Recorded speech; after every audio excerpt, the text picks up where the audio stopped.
Hello and welcome to the Knowing Self, Knowing Others podcast. I'm your host, Nia Thomas. Join me as we talk to today's guest. Today, I'm joined by Lalitaa Suglani, who is an award-winning psychologist, leadership empowerment expert, international speaker, and author of the book, High Functioning Anxiety. And we'll ask her more about that shortly. She's often featured in the New York Post, Harper's Bazaar, the Daily Mail, and international publications. Lalitaa believes that the key to achieving true and lasting success and happiness in all aspects of life lies within our own minds. She's witnessed how personal growth and self awareness can enable us to control our thought patterns, manage our internal voice, develop a positive mindset, and build the life and career we desire. Lalita's mission is to facilitate transformation in people's lives by promoting understanding and acceptance of emotions, attachments, and relationships. And her aim is to awaken individuals to their inner strengths, empower them to thrive and prosper in life. Lalitaa, it's wonderful to have you here. Thank you for joining me. Thank you for having me. I appreciate it. So tell us, your book is called High Functioning Anxiety. Yeah. What is high functioning anxiety? It's a really good question. And we went round and round trying to think of a name for the book, and it just kept coming back to high functioning anxiety. So, when we think the easiest way to describe high functioning anxiety is thinking a bit of how we visualize a swan. So, we see a swan, and above the water, it's gliding. It looks like it's like really graceful. It looks like it's got it all together, but underneath, it's sort of paddling. And sometimes that's how we are in life is underneath, we're overthinking, we're catastrophizing, we're overworked, we're burnt out, we're lonely, we're tired. But on the surface, everyone thinks we're fine. Everyone thinks that you've got it together. You're someone who doesn't miss a deadline. You're someone who's at all the events. You're always happy. You're always social. You're always energized. But that's not what's going on underneath. So for me, high functioning anxiety is you're presenting in one way, but underneath there's so much happening that people don't often see because we're masking it. We've learned to mask it. We have learned to almost like put the suppressed outside, but it's still going on, but we just don't show it to the world around us. So, if we think about leaders, particularly, and maybe leaders of big organizations, Yeah. are there some telltale signs that we can watch out for? Because if we're a caring organization and Yeah. maybe we work alongside them in the C suite and we want to make sure that we've got their backs, what are the kind of things that we need to look out for? I think as leaders, it's really easy to fall into this high functioning anxiety because you want to make sure that you're looking after everyone else. But the question is, are you looking after yourself? Are you in the background? Are you burnt out? Are you lonely? Do you feel disconnected? Where are your boundaries with like self-care? What are you doing for yourself? So if you're someone who's always feeling tired, always feeling exhausted, it's like, hang on, what's this about? Why am I giving so much to others? But when it comes to me, why is it that I'm not able to give to me? Because I'm so busy, busy, busy. And that's the thing with high functioning anxiety is you can be high functioning, but it's fueled from this place of fear and it stems from like this anxiety. You're constantly go, go, go, but you don't have the space for yourself. You're too busy, just focused on everything else. But often that's an avoidance because you don't want to look at yourself and you don't even realize you're doing this because this has become a pattern in your life. So the signs would be looking out for how exhausted do you feel, but also what do you do for yourself? What are some of the things that you are doing to self-care where it's not including looking after everyone else and making sure you're there for everyone else? Because what about you in that? It sounds like then it's quite difficult for other people to spot this. So, if we're thinking about ourselves, where does self-awareness fit into that? How do I tap into self-awareness to help me understand myself and whether I am high functioning anxiety? That's a really powerful question because often people that have high functioning anxiety, they aren't self-aware of their patterns. They're stuck in this space of go, go, go, where they're so busy for everyone else, doing things for everyone else because that's what they've learned to do. This is where even in the book, I go back into the inner child, go back into our core beliefs. So where is it that I learn this belief of I'm not good enough, I'm not worthy enough, I'm not deserving? And where is it that I learned that I need to make sure that other people get more from me than I can give to myself? So you learn that your needs don't matter and you learn to give to everyone else. That would have become now a pattern that you continue with, but you're not conscious of that. And when we think of consciousness and we think of self-awareness, is you may not have given yourself the space and the time to really become aware of these thoughts that you're having, your behaviors, and your feelings that you're having because you've disconnected from all of this because it's always been about everyone else. So you're living outside in rather than inside out. And when you start developing that self-awareness of, hang on, what about me here? I'm feeling exhausted. So these are the things that you start to notice is I'm noticing these things about me. I'm seeing these things about me. But when you then start to give yourself space to start to explore this, that's where you can go like dive deeper into, hang on, what's really going on here? And you start to develop that self-awareness in understanding what are some of the thoughts that you're having, what are some of the behaviors that you're presenting with, but also what are the feelings that are coming up? Because often we're disconnected from it. We're not allowing ourselves to really delve deep into that. We're not giving ourselves the space or the moments of pause to really reflect within. And that's where, when you start down this sort of like journey of self-discovery and self-inquiry, you start developing more of this awareness. So there feels like there's an element of missing out on self-care there. I Yeah. really like the way you described your living outside in, and I've heard people talk about when they talk about self-care.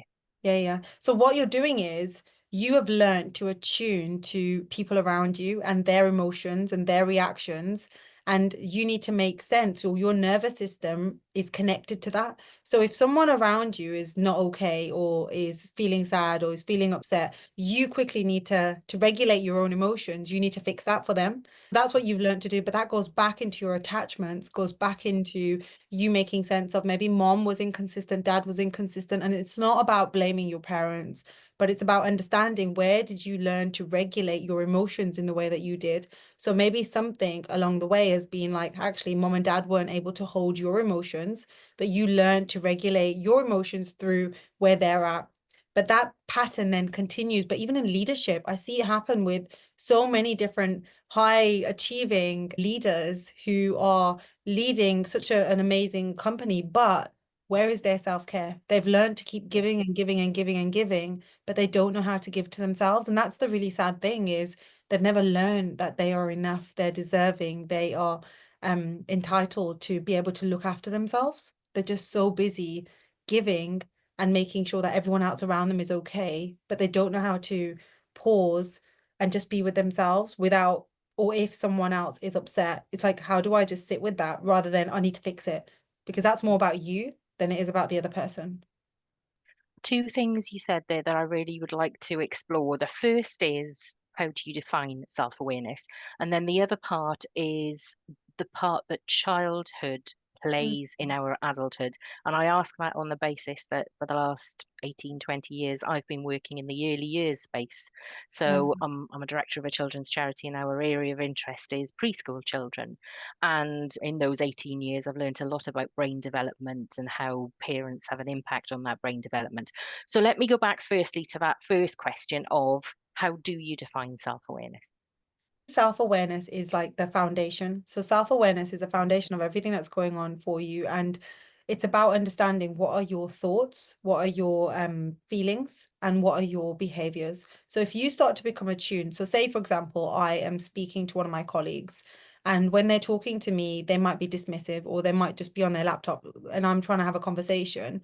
So now my feeling might be, I might be feeling a little bit rejected. I might be feeling a little bit like, oh, have I done something wrong? And these are the thoughts then that start to come in. Have I done something wrong? Did I upset them? So now I'm starting to think, catastrophize. So I'm becoming self-aware, is you becoming aware of, what am I feeling when this person isn't looking at me, or they're busy typing and I'm trying to talk to them? What am I thinking, and what's the narrative that I have? Why has my narrative gone to this? Because that comes from a belief system as well. So if you've got a belief system where, once upon a time, this feeds into your question you asked about earlier, if you felt abandoned as a child, if you felt rejected as a child, this will be playing out in the narrative, and the belief that you have is, I'm not good enough. If you don't feel good enough and someone's busy typing away and they're not looking at you, that's going to fuel that same belief system. So what are you going to then do as a behavior? Are you then going to overcompensate? Are you then going to be like, oh, let me just not give this person any more work because they clearly are very busy? So we then create that narrative, and we make a choice in that space because of what might be going on. Developing self-awareness is understanding, hang on, this person isn't, it feels like they're being dismissive, but that's my view of them, where they're at right now. They might have a million and one other things going on, but my narrative is taking me into this space. So that's what self-awareness is about, is becoming aware and attuned to what's happening within your mind, body, energy when you're around certain people. And there might be certain triggers that might be coming up, or certain emotions that might be coming up from emotional reactions rather that might be coming up when you're around certain people. And when you become aware of this rather than being reactional, it's learning to be responsive. That's what I feel self-awareness is you becoming more aware of your surroundings and the world around you whilst you're navigating and experiencing the world around you. And that's a constant journey, isn't it? Because that changes all of the time, whether we're talking about the people or the environment, we're constantly in and out of those different spaces and places. Definitely, definitely. Like we're always learning. There's so many different things that we're learning in everyday life, and everyday experiences just keeps teaching us more and more about things that are going on within us. So you might be speaking to a friend that you haven't seen. You could be in a coffee shop and speaking to a complete stranger and learn something about yourself in that space. We have so many shadow parts of us, which I talk about a lot in the book, is how do we keep integrating these shadow parts into our consciousness? So we're like, oh, actually, this is what's coming up for me in this. This is what's happening for me here. And that becomes more and more part of your self-awareness, and then how you continue to navigate life day to day. I really like that. We often talk about blind spots, but shadow parts, Yeah. it feels more expansive than actually a blind spot, because we have these shadow parts, as you say, and as you move in different directions, the shadows change shape as well. So Oh, I I love really that like that. creative like way of thinking about it, because it's true, isn't it? Like light hits us in different ways, and then we have different shadows that keep popping up, and it's like, oh, what is this? Rather than running away from it or ignoring it, it's like, no, this shadow's going to keep coming up unless I do something with this or try and make sense of it. Otherwise, it's just going to keep coming up, coming up, coming up. So yeah, that's a beautiful way of being creative with it. Yeah, definitely. So tell us about your thoughts of our childhood and how our development and our brain development and our parenting and our environment, how all of that impacts, particularly around anxiety. I think it's really interesting, and I use the word interesting because people that tend to be high functioning and come from a place of anxiety, they're like, yeah, but I had a really good childhood, everything was fine. And it's almost like there's so many protective layers in people not wanting to blame. And I always say to people, we're not here to blame. We're not here to blame your parents. We're not here to say that because of your parents and the way that they've treated you, because every parent has going through their journey. They're doing the best that they can in the time that they have and the self-awareness that they have. But it's also understanding that when you start to become more aware of like your childhood and understanding the patterns, understanding your attachments, your early attachments, it's crucial in helping you to understand your adult connections and your adult attachments. So say, for example, and I see this a lot, is if children grow up in an environment where parents might be inconsistent, or parents might not be sharing certain things with children, and children know that things are going on, children then can develop this anxiety, and what they learn to do is people please, or they might learn to be a perfectionist. And something I've experienced, I know that growing up for me, I was a people pleaser, I was a perfectionist. So even in my own experience, I know that there was a part of me that was like, I don't want to upset anyone, I don't want to hurt anyone's feelings. And I was hyper vigilant to people around me to try and understand that I don't ever want to upset anyone or disappoint anyone, because I didn't know how to regulate the disappointment. I didn't know how to regulate the guilt, the shame, because these were big emotions that, being second generation and individual, where my parents were first generation, survival mode was all about, right, how do we make a better life here? But they weren't about emotional connection. They weren't about let's regulate emotions. Whereas second generation here, we weren't then taught to regulate these big emotions. So often you find in second generation individuals, there's people pleasing, there's perfectionist traits, because you're trying to make sense of things that there's no nurturing, there's no connection. So you may be nurtured in other ways, but there's certain when it comes to emotions, you're not regulating these emotions, so you then end up in coping behaviors that don't often serve you. It's again living outside in, focused on everyone else. And it's something I share in my book about how we're so focused on everyone else around us, we become hyper vigilant. We notice like the smallest changes in people, and that can come from growing up in an environment where you don't want to upset people, you don't want to disappoint people, and then you don't want to feel this rejection, this abandonment. So you'll do anything in order to feel safe, to make sure that you're doing all the good things that you should be doing because you're a good child. So it's a tick box exercises that are going on in your mind. You don't even realize you're doing it because you're not aware. You don't have the tools to be able to make sense of what's going on for you, what you're feeling, what you're thinking, why you're behaving in the way that you are. I'm interested that you're talking a lot about fitting in and as much about fitting in into societies, into families. Yeah, When we step into an organization, we are often trying to fit in there as well. If definitely. we are different in any way, if we are neurodiverse, how do we tap into our self-awareness to both understand and to manage that kind of anxiety that comes with that? Yeah, I think there's a massive fear of judgment because being neurodiverse myself, I know I was diagnosed with ADHD in my 20s, and when I did, I was like, do I tell the workplace? Do I not? Like, and there is a massive anxiety because you feel people are going to judge you, but that also comes from shame. Shame of you feeling like I'm not going to have this sense of belonging. People aren't going to accept me in this space, or people are going to think I'm difficult. People are going to think that I'm a burden. So you have these deeper beliefs that are going on, and even now when I work with people who are neurodiverse, similar things. It's like, I don't want to tell the workplace because there's a promotion coming up. I might not get this promotion. So we have these inner beliefs of, and they're like, it's almost like it's prejudgments of you not getting to a space that you want to get to. So if you're thinking about getting to this promotion, you're already preconceiving that this is what's going to happen. I'm going to be rejected, I'm going to be abandoned. But that comes from your previous experiences as well. And it's how do you really trust yourself? And that's again something I talk about in the book is how do you trust yourself? How do you trust your intuition? How do you really tune into, hang on, I can hold space for me here. So if I'm noticing that there's someone here that might be judging me or someone's bringing things up, how in a workplace can I bring that up to someone's attention and just say, hey, look, I know I've got these things that are going on. No one's perfect, but how is it that I'm trying to better myself in the workplace to be the best leader that I can be? What tools may I need? What support may I need as well? Because people shy away from getting the right support because they're afraid of people seeing them as not being capable, not being a good leader because they need support. But don't we all need support? Don't we all need to better ourselves in some shape or form? And don't we want to put up our hands and say, actually, this is what I'm looking for. This is the support I might be needing. So when you're supporting people, working with people, what kind of things are you talking about or exercises that you're doing maybe to help people develop their self-awareness for themselves to start with? Yeah. I'm also interested about how do you do that for other people? I think that's something as a leader is being authentic. And being authentic doesn't mean that you go out and you share everything that's going on for you. Because as a leader as well, you want to make sure, yes, you're being authentic. But there's the image that comes to mind is when you're in your warrior position in yoga.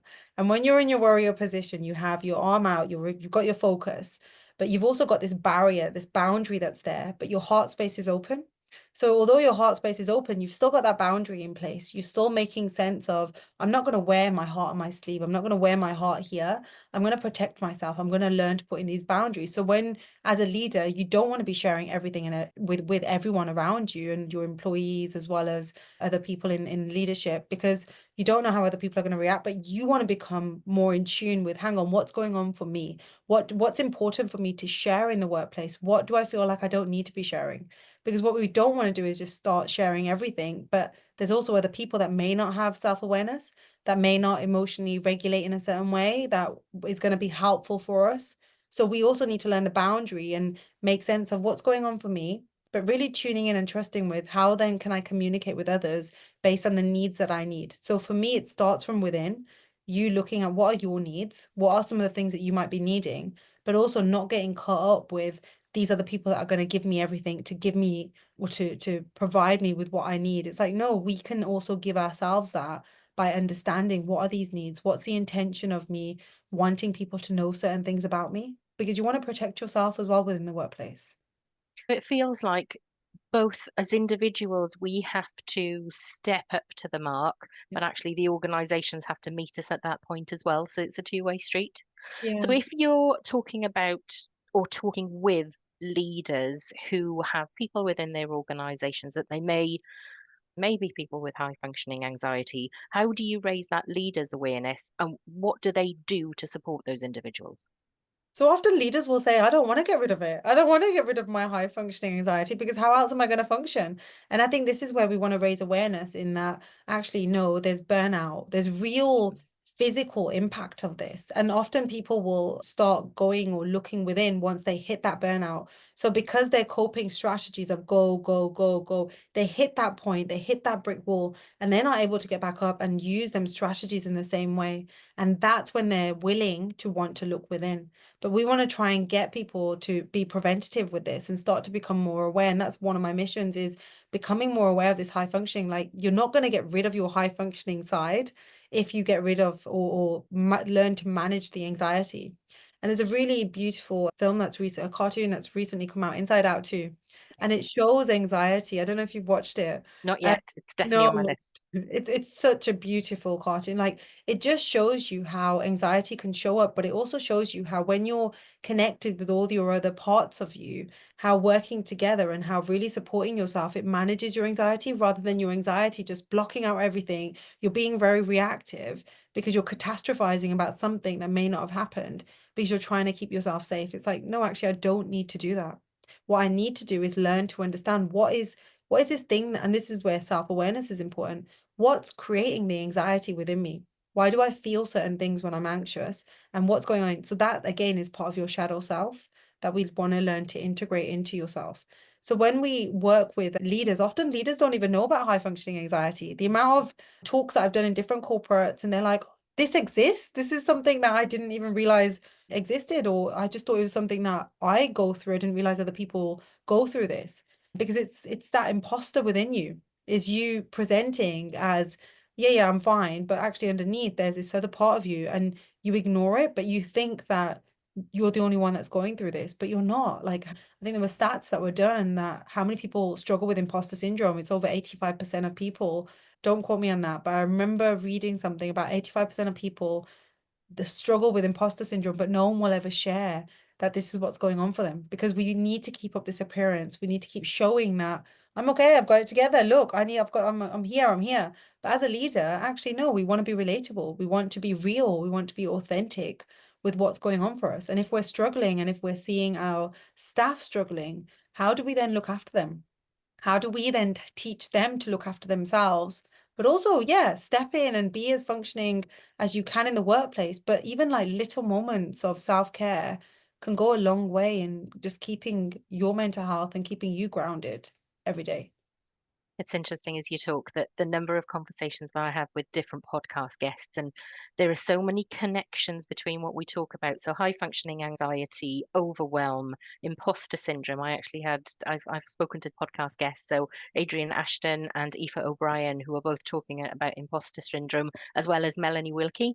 So, three guests already talking about that, and they are all connected to self awareness, connected to high functioning anxiety. And it feels like there might be a continuum there of, Yeah. you moved from imposter syndrome and then you become more anxious, but then you may be less anxious in a particular day.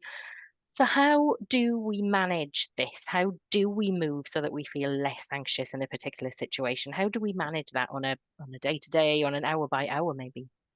So in my book, it's a 5-step guide, and in the 5th chapter, what I've done is wrote down 12 powers.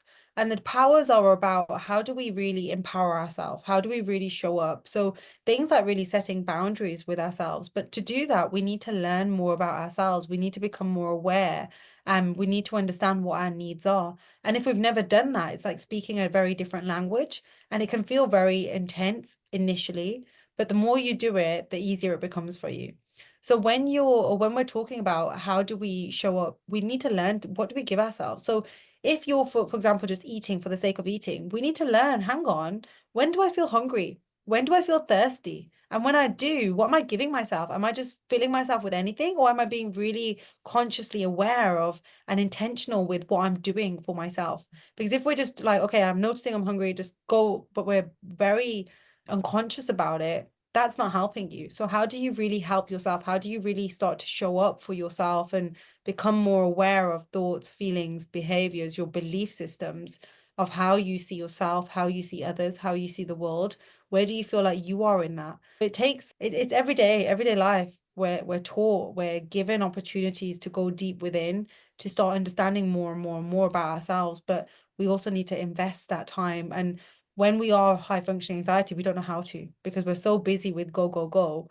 we don't know how to just stop and pause. But that pause could just be you having a cup of tea without a phone, without emails, without you doing a million and one other things at the same time. Is just being present with how am I feeling from within, and just starting that like routine or ritual where you're stopping during the day, giving yourself pause moments and really tuning like, what am I feeling here? Or if you're around certain people in the workplace and you're like, okay, that person, what's gone on for me when they've just done that? Or what's happening here? Or what am I noticing here? So you're learning to become more grounded in the space around you, more intentional with, hang on, what's actually happening here? Instead of like, okay, I need to go to the next thing, because that's an avoidance of what's really going on underneath. You're really learning to deep dive and go deeper within yourself.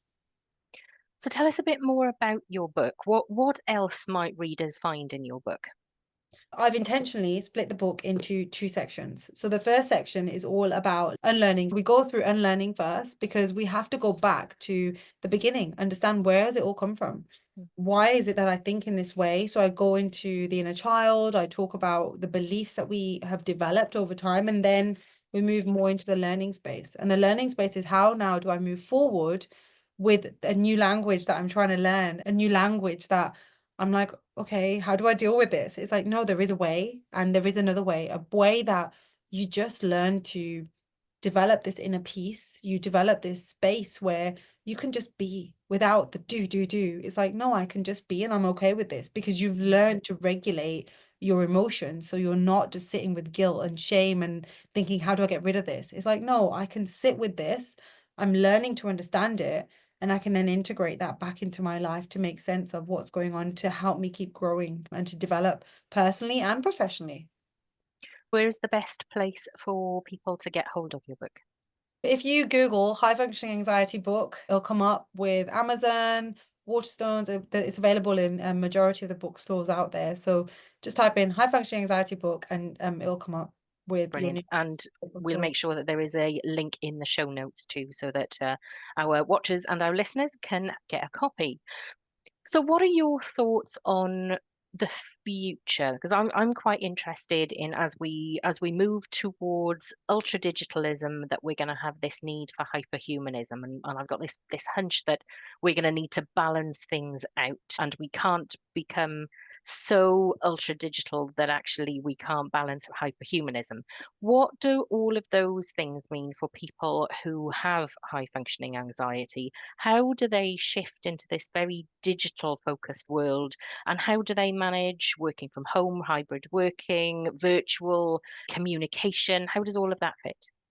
With high functioning anxiety, the one thing that I put into the book is about sensitivity and about how, as we are high functioning, we are very sensitive. We pick up on things, we notice things in people, we can read like different things that are going on, and often we then personalize it.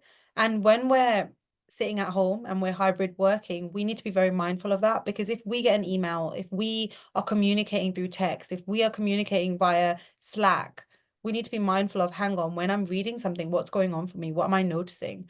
And what's coming up for me? So again, giving yourself that space rather than thinking, oh God, I've upset this person. So just being more conscious of the narrative.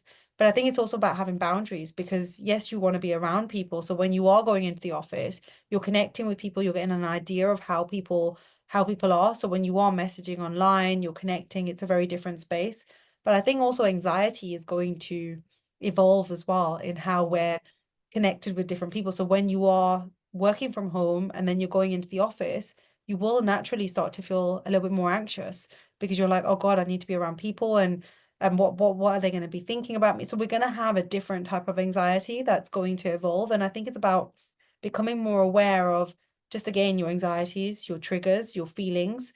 And if you develop this self-awareness, you can then manage the anxiety. It's not saying that you can't manage it. It's about, how do you then manage this change in anxiety that's presenting, because the world is changing around us and we are more online than we've ever been before. How do you then manage that? And also having boundaries. Boundaries are really important, not always feeling that you need to be on social media or that you're connecting with colleagues constantly through email. Like, can we not book in a video call? Can we not book in a call where we can talk to one another on the phone rather than it just being through certain mediums. But I think again, different generations are going to, some generations are going to be like, no, no, no, no, no.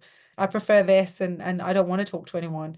And that can create an anxiety. But again, we want to understand the different levels of communication and how that's changing over time and making sense of, okay, if someone is in a generation where they like to talk to people, and then we've got someone in generation where they don't want to talk to someone and they just want to text, how are we then as an organization teaching people how we want to communicate, and how do we support both individuals? Because from both ends, there's going to be deeper feelings of loneliness, disconnection, burnout in their own right. So it's about how do we manage that? How do we look after that? And it comes back down to the individual. How do we, as an individual, notice what's going on for us, but also communicate that to the organization to let them know so our needs are met? It does definitely feel like the conversation of the future working world is very much centered around individualization, because I Mhm. think we've tried to manage teams and homogenous groups, but actually it's going to be more about the individual. So if I am a leader and I'm concerned about a very effective member of staff, but I'm worried about what they're worrying about, what kind of conversations should I be having with them? I think just starting a conversation. Hi, how are you? Rather than thinking, because your narrative is running off somewhere, you might Mm. be noticing something in someone, but let's just be real about it and just say, like, hey, look, start a conversation, notice what's going on. And if you feel like they're not really available, you can just ask, like, look, is everything okay? I've noticed over the last few weeks that you haven't been yourself, and I'm just wondering, is everything okay? So what you're doing is you're understanding, hang on, I'm feeling that this person in front of me isn't okay. But you're also being real about it. You're saying, I've noticed this, but you're starting a conversation where it's not intrusive, like, what's wrong with you? Tell me what's wrong with you. It's like, no, I'm just being curious. Like, are you okay? And if they say yes, we also need to then be okay, be okay as a leader to be like, okay, I need to respect that. But you might also then come back and want to check in like the next day or give it a few days and then just check in again and say, hey, look, I've noticed this. Is everything okay? And also, you can also share what you're noticing. So are you noticing they're a little bit quieter? Are you noticing that their productivity at work is different? Are you noticing that they're not as focused as they usually are? Sharing that can really help the other person then to feel seen, to feel heard. And they may also be defensive, but then that as a leader is that you building that trust, you building that space of empathy. And that's why I say don't go in there and say, what's wrong with you? Because I'm noticing. It's like, no, let's just start a conversation, build that trust up, let the person know that, like, yeah, you're interested in what's going on. And then you're sharing, hey, is everything all right? And just starting a conversation there. And then being able to offer the individual some support of some kind if they do start sharing things for like what might be going on for them. I think that's really good advice because I think we're very good at saying, "How are you?" And if somebody gives you an answer, whether it's "I'm fine" or "I'm not fine," we don't know what to say next. But Yeah, I yeah, think that idea of sharing, "Are you okay? I've noticed you've been quieter recently." It opens a door to a different kind of conversation yeah. that if you're really not sure about that, or maybe you're new to managing people, or maybe new to this individual, then that's a really helpful way of saying this Mhm. isn't just a superficial question. This is a question that's been thought through and there's care behind this. Definitely. And I think also just being mindful of the people around you as well, because if you're going in and you're in a shared office and Mm. you're asking the person, are you okay? I've noticed like who else is listening and how does that person then feel? So you might want to say, hey, look, should we go and grab a tea? I'm just going to make a tea. Should we go and grab one? Or, hey, I'm just going to go for a walk. Do you want to go for a quick walk? Or it'd be great to have a check-in just to see how you're doing. Should we have a check-in? So again, there's a space, there's a time rather than trying to like catch them out when they're sort of like least expecting it. So you might say, hey, you're right. How are things? Oh, it'd be great to have a check-in. It's been a while. When are you next available? And then having that check-in, and then you've got that private space to really just deep dive rather than the other person just feeling like they're unsure. Yes, environment as well as the words you use to ask those questions are particularly important. Are there any final thoughts that you'd like to share with leaders out there, people managers out there, or maybe somebody who thinks that maybe some of the worries they have might be high functioning anxiety? I think it's really just tuning in, trusting yourself. And I use the word I think because I'm just like, okay, what is it that might be you're noticing as individuals? We're all individuals, we're all noticing and feeling different things. Really trust things that you're feeling, things that are coming up for you, because we all notice different things. We are all here in our unique abilities. And if you're noticing something that's going on, don't just ignore it. Don't just and push it to one side. Tune in with it. And it might not be that you're going to be doing something with it, but you're just starting to listen in and tune in to hang on, what's going on here? You're connecting mind, body, energy together to try and make sense of, I'm noticing this. So give yourself moments of pause, but really start tuning in to like what's going on within you to make sense of it, giving yourself the space. And you might not be able to make sense of it, but that's part of your learning and part of your growth. So sit with it. It's a new language. Trust yourself, be patient. That's what I would share with someone is start journaling, start writing things down, start talking to people that you feel like you can trust, doing some more research into it, entering a therapy space, and you're starting to develop more tools and understanding of yourself. Yes, start simple. And that's the same for self-awareness. I think in terms of our conversation for the purpose of raising awareness, I think we've had a really good conversation, and I hope that it's really got some people out there thinking about themselves and how they can care for themselves better and maybe care for other people in their spaces better. So for today, Dr. Lalitaa, thank you so much for joining me. I've really enjoyed the conversation. Thank you. Thank you. I appreciate it. Thanks for having me. Thank you for joining me on today's show where we discuss self-aware leadership with thinkers from around the globe.